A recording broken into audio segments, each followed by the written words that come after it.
Assalamualaikum warahmatullahi wabarakatuh. Selamat pagi dan selamat datang di podcast kelompok kami dari kelompok 2. Saya sebagai host akan menanyakan materi tentang bagaimana sih hakikat, instrumentasi dan prosesi demokrasi Indonesia berlandaskan Pancasila dan Undang-Undang Dasar 1945 kepada dua narasumber kami. Di sini sudah ada dua narasumber kami, yaitu Kak Maulida dan Ofik. Apa kabar Maulida dan Ofik? Oke, langsung saja saya mau bertanya ini tentang apa sih demokrasi itu? Ya, jadi demokrasi ya, kalau misalkan diartikan secara harfiah, demokrasi itu berasal dari bahasa Yunani, yaitu yang terdiri dari kata demos dan kratos atau kratei. Yang artinya demos itu artinya rakyat, kratos atau kratein itu artinya pemerintahan atau kekuasaan. Jadi demos kratos itu artinya adalah pemerintahan rakyat atau kekuasaan rakyat. Jadi gampangannya itu demokrasi adalah pemerintahan yang dilakukan oleh rakyat, dari rakyat dan untuk rakyat, seperti itu. Oke, ada 3 tradisi pemikiran dalam politik demokrasi itu apa saja yang menurut narasumber? Ya, jadi ada 3 tradisi pemikiran dalam politik. Nah, yang pertama itu adalah dari Aristoteles klasik. Demokrasi ini adalah pemerintahan yang dimana seluruh warga negara memenuhi syarat kewarganegaraan. Lalu yang kedua, teori abad pertengahan. Teori ini adalah teori Roman Law, merupakan konsep populer sovereignty. Yang terakhir itu ada doktrin komputerer. Demokrasi ini merupakan konsep republik, dipandang sebagai bentuk pemerintahan kepada rakyat yang murni.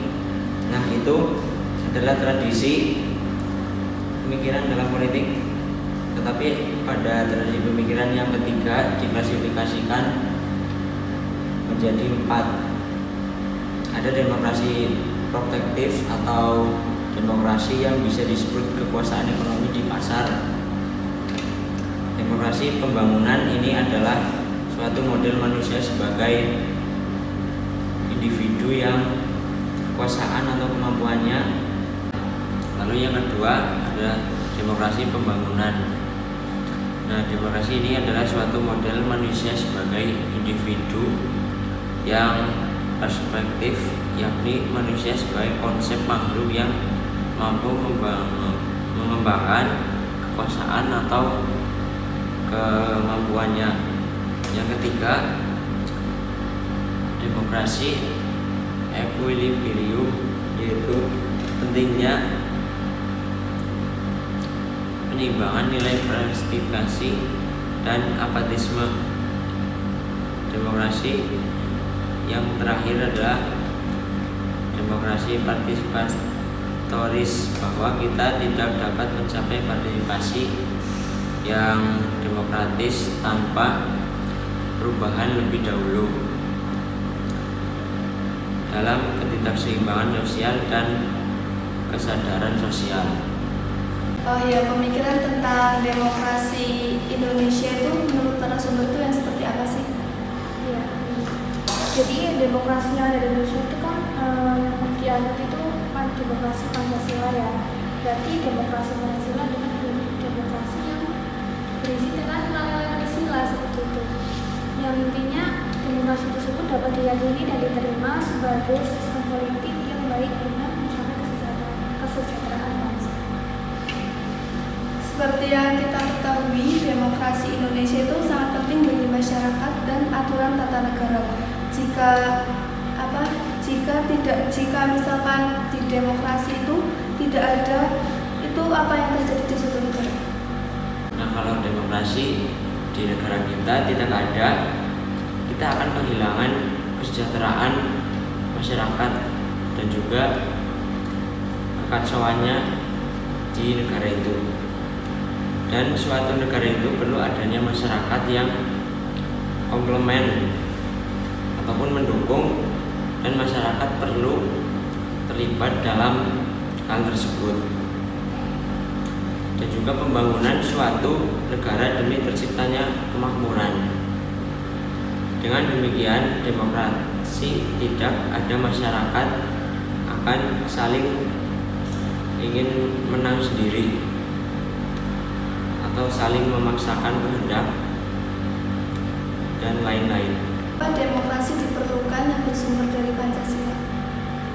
Ya, karena demokrasi itu kan demokrasi Pancasila, jadi harus bersumber dari Pancasila. Nah, misalkan kalau demokrasi itu tidak ada, maka akan muncul beberapa konflik ya.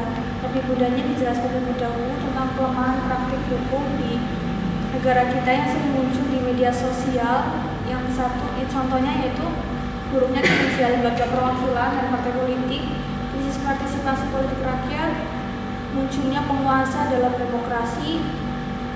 Nah, hal ini tuh disebabkan karena tidak adanya kesempatan masyarakat untuk turut berpartisipasi dalam politik. Ya karena sebab lainnya juga karena pendidikannya rendah, tingkat ekonomi yang rendah, dan juga partisipasi masyarakat yang kurang mendapat tempat dan kurang mendapat perhatian dari pemerintah. Kehidupan demokrasi yang bagaimana sih yang harus kita kembangkan? Kita selain memiliki sifat yang universal, juga memiliki sifat yang sesuai dengan budaya bangsa Indonesia kita sendiri yang berdasarkan Pancasila. Sebagai demokrasi yang berakar pada budaya bangsa, kehidupan demokratis yang harus kita kembangkan juga harus mengacu pada landasan Pancasila dan juga landasan Undang-Undang PNKRI 1945. Apa kehidupan demokrasi itu penting? Ya, kehidupan yang demokratis itu penting karena kalau misalkan negara itu memiliki kehidupan yang demokratis, maka otomatis masyarakatnya bisa turut mengambil andil kesempatan untuk membuat keputusan, juga memiliki hak-hak yang sama rata di muka hukum, dan juga memperoleh pendapatan yang layak karena adanya distribusi pendapatan yang adil juga. Bagaimana penerapan demokrasi dalam pemilihan pemimpin politik dan pejabat negara? Jadi seorang pemimpin itu harus memiliki kemampuan yang memadai sehingga ia mampu melindungi dan mengayomi rakyatnya dengan baik. Karena itu seorang pemimpin harus memenuhi syarat-syarat tertentu berdasarkan sistem demokrasi yang kita anut. Seorang pemimpin itu harus beriman dan bertakwa, bermoral dan juga berilmu. Mungkin teman-teman yang lagi nonton nih ingin tahu bagaimana sikap seperti apa sih yang dipercaya sebagai pemimpin? Banyak ya yang sikap-sikap yang harus dimiliki oleh seorang pemimpin. Contohnya jujur, adil, tanggung jawab, dapat dipercaya, memiliki komunikasi yang baik, problem solving yang baik. Jadi kalau misalnya ada masalah, dia itu langsung tanggap dalam menyelesaikan masalah. Tapi yang paling penting sih menurut saya itu ketika dia itu mendapatkan sebuah amanah untuk menjadi seorang pemimpin, dia itu harus menjalankan kewajiban tersebut dengan sepenuh hati, dengan baik dan benar, tanpa menyalahgunakan kekuasaan tersebut untuk kepentingannya dia sendiri atau golongan.